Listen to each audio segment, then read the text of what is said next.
The future of surveillance is hiding in plain sight at the Baja Beach Club in Rotterdam, Holland.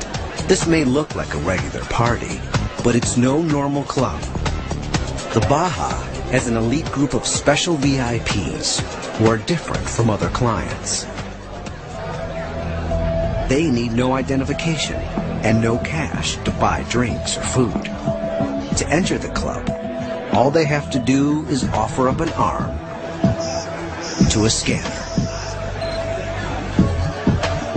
And tonight, 21-year-old Ryoni Schutten will be joining the in crowd. I just do it because it's more comfortable. They will bring you the drinks and food instead of you going to the bar to get it.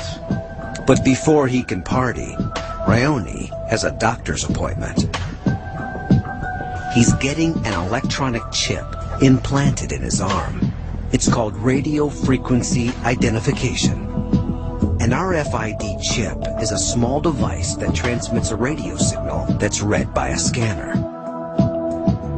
In 2003, the Attorney General of Mexico and some of his staff received RFID implants inside their bodies to allow them access to sensitive areas.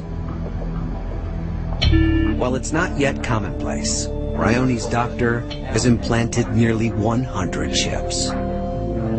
At first I have some doubt, of course, because you are putting chips in healthy young people. But I think it's the future. Each tiny chip has a number.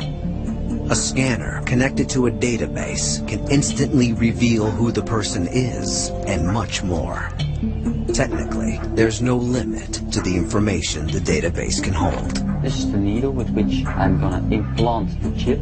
The chip itself is a little larger than a grain of rice. It will remain inside Ryoni's body for the rest of his life, or until he undergoes surgery to have it removed. Ryoni will need an anesthetic before the procedure. The chip is implanted just millimeters below the skin. If it goes in too close to the muscle could be damaged, and Ryoni will feel the chip when he moves. If all goes well, he won't even know it's there. Okay.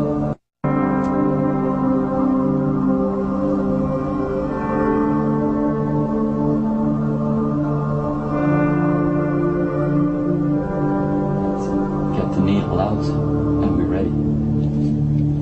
The procedure is over in seconds. And now it's time to party.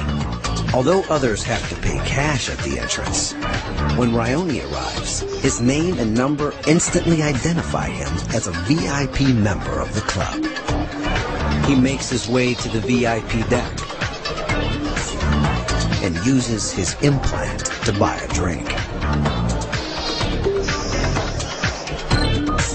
The Baja is a glimpse of a not-so-distant future. Already, some people have chips with critical health information.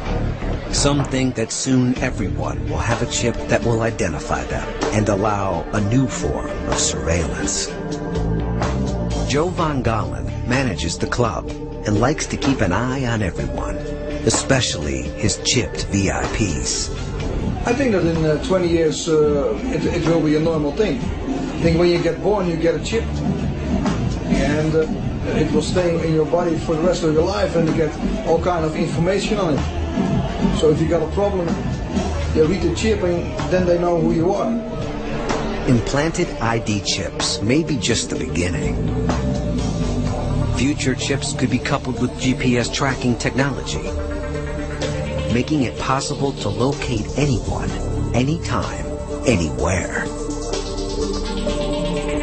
Parents and pet owners are already using external GPS units to keep track of their loved ones.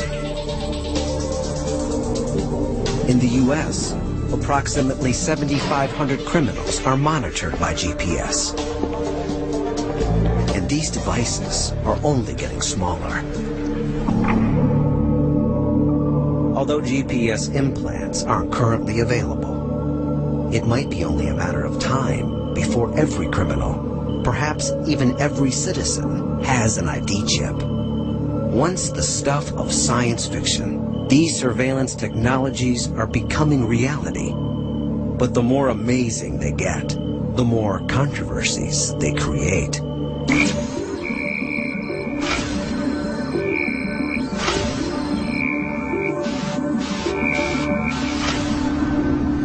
In the name of security, societies around the world are struggling to redraw the line between surveillance and privacy. The bill before me will help law enforcement to identify, to dismantle, to disrupt, and to punish terrorists before they strike.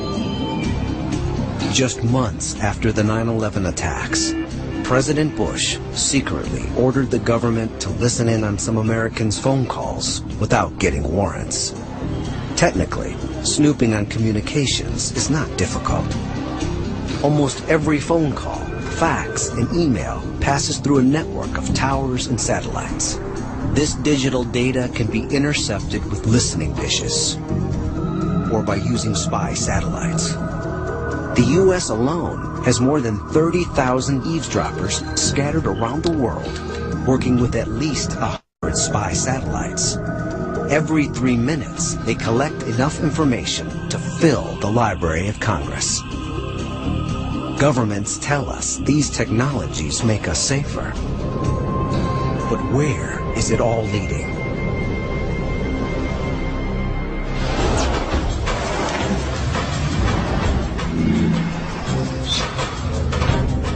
More than ever, authorities say we need surveillance in a dangerous and wired world.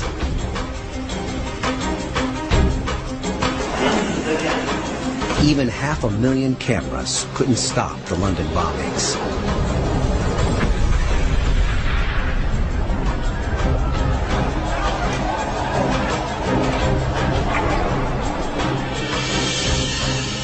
New technologies like ID implants, iris scans, and facial recognition have the power to reveal anyone who has committed a crime